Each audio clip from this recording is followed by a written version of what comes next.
tell us, Amy, Kirby, how this film came to be on the heels of the Invisible War, which by the way became like its own life's work. So you might have been kind of tired after that, because you're like getting legislation written and all this stuff. Yeah, well, in the course of going around on campuses and screening Invisible War, we found that almost every campus we screened it on, a student would come up to us and say, actually, this happened to me here as well, and the way that my institution responded is very similar to what you show happening in the military, and it's in their responses to survivors. And we would talk after all the screenings, and we'd trade notes, and then we started getting emails in our inboxes, dear Mr. Dick, dear Ms. Ziering, this happened to me at my campus. Will you please make a film on this issue as well, because we need you to. So we actually were working on a different so we were actually working on a very different film, and just decided, after a couple months, to switch gears and just jump into this, because we felt compelled to, and we had been called out by students to do this, and we felt we couldn't fail to respond to them. So let's talk about how you went about deciding to tell this story. You have these two wonderful characters and these very courageous young women who basically educated themselves about Title IX, right? This federal regulation that requires universities to, which was basically had to do with sports, right? It was passed in, I guess, in the 70s to provide equal resources to women on campus. Yes. And so they did this kind of weird interpretation of Title IX. It's kind of like a long shot, right? Exactly. I mean, their argument was that if you're going to school and you're a woman, and you're living in fear of being assaulted, or if you're assaulted and your school isn't taking care of you, you're not having equal access to education, because if that's what's going through your mind, that's what you're experiencing, you cannot go through a rigorous college program at that time.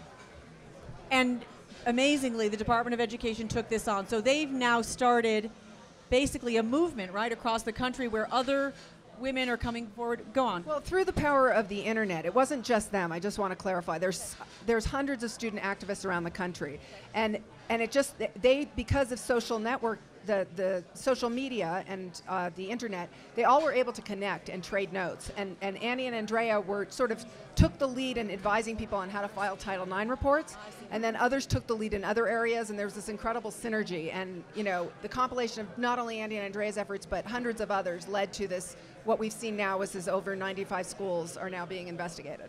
Well, what's amazing also is that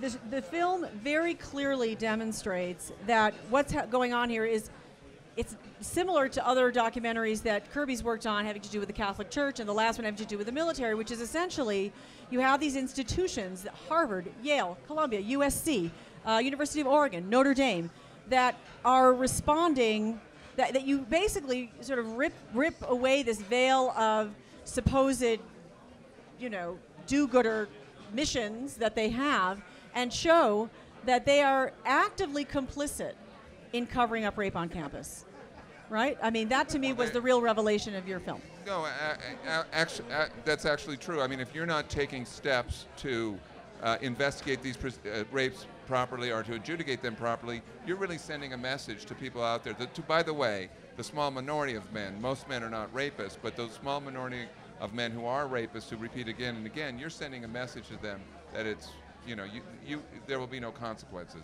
And that certainly contributes to the problem. And you're providing a rich hunting ground. One thing I didn't want to ask this when I did raise my hand and didn't get called on at the screening, but one of the things that's going through my mind that I'm sure sort of lurks behind the minds of all these women is this story now at University of Virginia, and the story in Rolling Stone about this woman who claims to have been gang raped at a fraternity, that now it turns out that her story has lots of holes in it, and it's unclear, and that Rolling Stone did a very poor job, not afraid to say it, of vetting, of reporting it out, what we call reporting it out. I think the real story there is about responsible journalism, and it could have happened to any issue that any reporter was reporting on, and I think that's what that should be about, and it really doesn't reflect on the issue. What we show in our film that yes, there is a small percentage of reports that are false, but that is not, and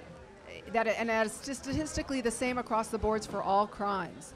So But it just so happened to have been a 9,000 word piece in Rolling Stone. I, by the way, Right. completely agree with you. It is about the failure of the journalistic institution, and it's And that's shocking. all it 'cause should be about. It doesn't reflect on the issue. It doesn't change the facts of the issue. It doesn't change the stats on the issue. It doesn't change the fact that this happens more often than not when people report they are not lying. They're telling Right. the truth. Are you concerned 90 that it might detract from the impact of what your documentary? I don't think so. I mean, the reality is that tens of thousands of sexual assaults are happening on college campuses every year. That is the real story. And I think, yes, this is something that got covered, and it's good that it got covered for the journalistic flaws, no question about it. But the real story, and I think that this country will come back to, is these tens of thousands of assaults and what we have to do to address them. And I want to be very clear. We're not, no one is for false reporting, and everyone has complete compassion and empathy for anyone who's been the victim of a false report. But what the measures we want to be put in place to rectify the situation would protect not only the accused, but the accuser. So if you change the system, you're going to reduce false reporting, and and the pernicious impact of it, and you're also going to reduce the number of people that are victimized by these crimes. So it's a win-win.